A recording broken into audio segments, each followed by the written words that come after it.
В жизни каждого народа, пережившего войну, есть своя трагическая дата, своя Хатынь.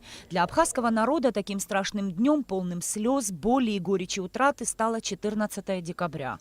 Ладская трагедия, так ее называют уже 25 лет.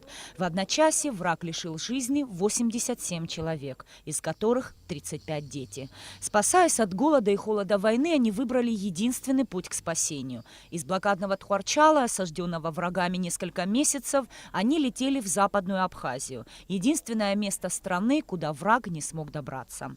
Путь к спасению лежал через горы и был опасен, но выбирать не приходилось, и мало кто мог предположить, что войска Госсовета Грузии способны пойти на такой шаг и уничтожить ни в чем не повинных женщин и детей. Для нас важно, что именно молодые люди участвовали в таких акциях, чтобы мы правильно передавали свою историю, правильно ее трактовали. Мы обязаны это все помнить, и это не должно быть болью только родных и близких. Страшная трагедия, когда 87 невинных жизней были уничтожены одним выстрелом просто равнодушных людей. Ладская трагедия вот уже 25 лет кровоточащая рана в памяти всего народа Абхазии. В этот день страна поминает тех, кому враг не дал ни малейшего шанса на спасение.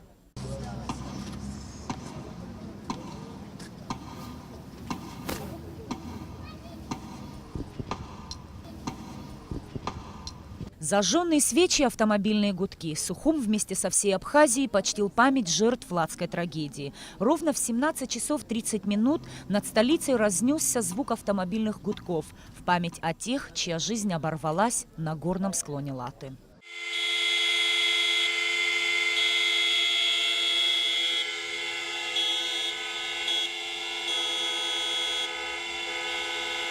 Ровно 25 лет назад произошло это чудовищное событие в новейшей истории Абхазии.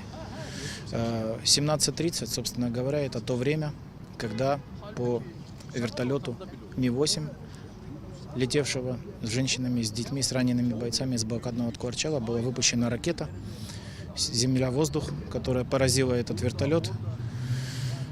И в результате этой трагедии оборвались жизни 87 людей. Такие вещи надо действительно передавать из поколения в поколение, и память о этих невинных людях, о этих невинных жертвах должна передаваться действительно из семьи в семью, потому что сколько десятков семей 25 лет назад пришло горе. Есть семьи, где погибли 2, 3, 4 и 5 людей. И, конечно же, когда погибают в особенности дети, даже еще не родившиеся, мы знаем, что 8 беременных женщин находилось в вертолете. Они сгорели вместе со своими детьми, которые еще не успели появиться на свет. Ну, сколько бы лет ни прошло, конечно же, их память надо чтить в года и в века. За прошедшие четверть века о Ладской трагедии сказано многое. Только до сих пор не названы имена тех, кто 25 лет назад приказал лишить жизни мирных людей. В памяти то и дело всплывают картины обугленных тел, невинно погибших 87 женщин и детей, чью жизнь грузинские военные оборвали одним нажатием кнопки. Нисфа Аршба, Беслан Джинджоли, Абхазское телевидение.